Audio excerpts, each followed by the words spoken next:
Hola, muy buen día a todos. El día de hoy te voy a hablar de los avances en la guerra ruso-ucraniana y aspectos que han sucedido en los últimos días.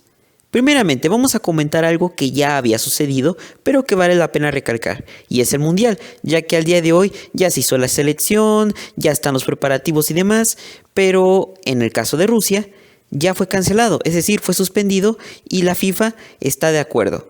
Algo interesante, ya que Vladimir Putin calificaría de esto como una cancelación de la cultura rusa, porque si analizamos el aspecto, es cierto que se ha cancelado no solo en el sentido económico, que era muy obvio, sino que en el sentido cultural y en este caso del deporte, puesto que los rusos están siendo vetados en un sentido de la comunidad internacional, ya sea económica o culturalmente, algo que ha dado estragos en un sentido de aislar a los rusos en todos los sentidos, dando a entender que la guerra mediática está siendo trascendental en esto, tomando en cuenta que siempre se pensaba, o cuando menos desde que surgió este término de cultura de la cancelación, que solo era entre individuos, pero nos dimos cuenta que ahora ya puede traspapelarse a naciones. Y hablando de la cuestión mediática, este ha formado un papel muy importante, ya que en el Mundial, por ejemplo, fue un caso. Otro es en las simulaciones, ya que hay declaraciones de agresiones sin sentido por parte de los rusos, por parte de los ucranianos, muertes por parte de ambos bandos, de barbarismo, de crímenes de guerra, situaciones que hacen ver al malo unos a otros, dando a entender que la cuestión mediática ha intervenido demasiado para transformar el criterio de las personas en un sentido más emocional, aludiendo a que la guerra siempre deja estragos muy crudos y por lo tanto se puede aprovechar ya sea de un bando o de otro para hacer quedar mal a nivel de imagen. En este caso, Rusia hace lo propio y Ucrania hace lo mismo. Pero ¿es cierto o falso? Es cierto que en algunas cosas puede haber simulaciones, ya que a veces los números de víctimas pueden ser alterados o las situaciones pueden ser exageradas en un sentido de una situación en específico de algún bombardeo o algún lugar invadido, etc.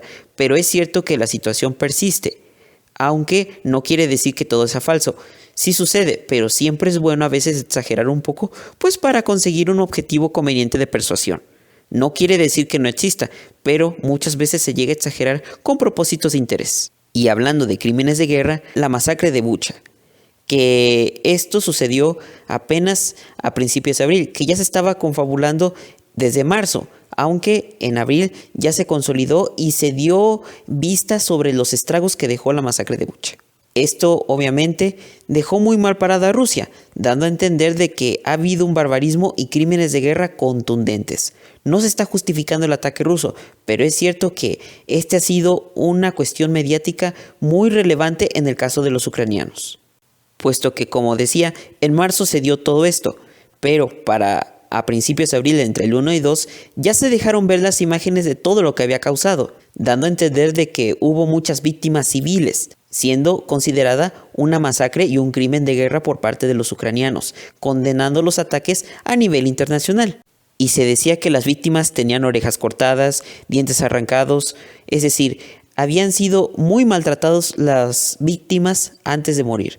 Algo interesante dando a entender de que hubo tortura, así como un sótano de ejecución por las fuerzas rusas. Es cierto también que a nivel internacional llegaron varias personas a corroborar estos hechos y podemos decir que es cierto lo que pasó, claro, pero de este acontecimiento, muy desafortunado, pero se tomó gran referente de aquí para condenar aún más al bando ruso, algo que en geopolítica y en la guerra mediática ha dado ciertos frutos.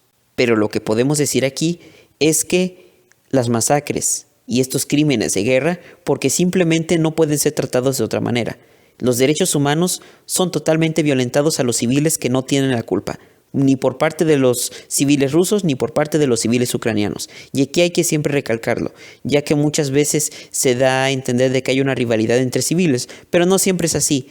Al final ellos son los que más lo sufren por los pocos o los rangos militares que en realidad son los que pelean.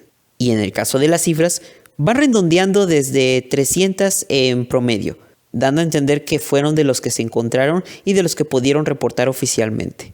Y el gran dato interesante de esta masacre fue el término de carnicero de Bucha, que es referente al comandante ruso Omurbekov Asafek Azambekovich, que es uno de los que lideraba las tropas rusas en ese lugar.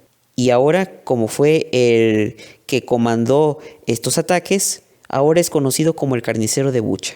Otro acontecimiento que se dio en estos días es que se dio una negociación más apresurada para la anexión de Ucrania a la Unión Europea, algo que puede dar un precedente muy vital en este asunto, ya que una cosa es el apoyo indirecto de Europa a Ucrania, pero ya una unión directa da a entender de que el apoyo será más directo y puede incrementar las tensiones con Rusia, tomando en cuenta de que al haber un apoyo más directo ya hay una confrontación mucho más directa y el conflicto se va alargando mucho más y puede atravesar escalas mucho mayores, en el sentido de que Rusia pudiera atacar a alguno de los países limitantes de la Unión Europea con estos propósitos.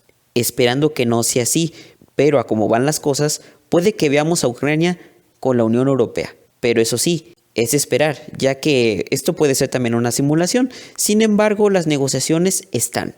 Y al estar, sí hay una tensión en ese sentido. Ahora, hay que hablar de algo importante. ¿Por qué la guerra se ha estancado? Es decir, no ha habido avances significativos para el caso de los rusos, hablando de que ellos se supone que tienen las de ganar por tener un ejército mucho mayor a los ucranianos. Esto da a entender de que el ejército ruso no es tan eficaz como se pensaba, ya que para hacer una operación de ese tipo a un país más pequeño con menor infraestructura militar, da a entender de que este ha sido ciertamente un fracaso en corto plazo para los rusos, que se pudiera alargar. Pero ¿pueden cambiar la situación?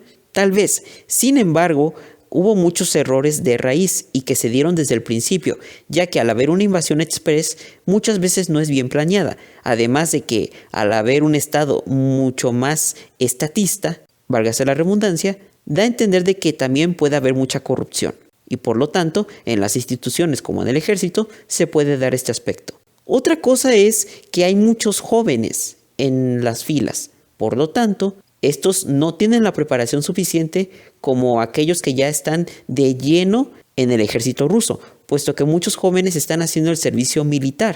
Por lo tanto, no están preparados lo suficiente o solo están esperando que se acabe ese servicio militar para poder retirarse. Y muchos dirán, ¿cómo puede suceder esto si en el caso de los ucranianos ha habido muchos civiles que no tienen la más mínima preparación?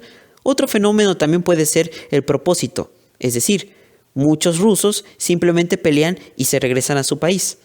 Pero en el caso de los ucranianos, pues están defendiendo su lugar o lo que queda de sus lugares, ya sean ciudades, zonas, regiones. Por lo tanto, aquí podemos ver un estancamiento que puede dar la ineficacia de un bando y la resistencia de otro, haciendo una conversión de que el conflicto se pueda alargar. Y por lo tanto también puede ser mucho más tedioso una finalización o incluso la continuación del mismo, ya que es momento de analizar si para ambas partes es conveniente continuar con esto, aludiendo a que qué beneficios van a obtener a largo plazo. ¿Vale la pena continuar a sabiendas de que el ejército se puede debilitar en el caso de los rusos porque no ha sido lo que esperaban esta operación y ha habido ineficiencia por parte de este? ¿O cuánto pueden aguantar los ucranianos hasta que lleguen a un punto de quiebre? Esto es un punto a analizar muy importante. Por lo que te pido que en los comentarios dejes qué piensas, qué opinas. ¿Crees que el conflicto dé para un alargamiento mayor? ¿O que en algún momento simplemente va a ser necesaria la negociación por ambas partes? ¿O qué se puede conseguir alargando de forma que se obtenga un interés de un bando o de otro? Muy bien, ya es hora de culminar este video, esperando que te haya gustado el contenido, que puedas comentar lo que te haya parecido, lo que no te haya parecido y alguna respuesta de las preguntas que acabo de hacer, esperando también que te suscribas, que compartas este video para ir incrementando la comunidad de este canal Análisis en Breve. Les dejo este video y nos vemos para la próxima.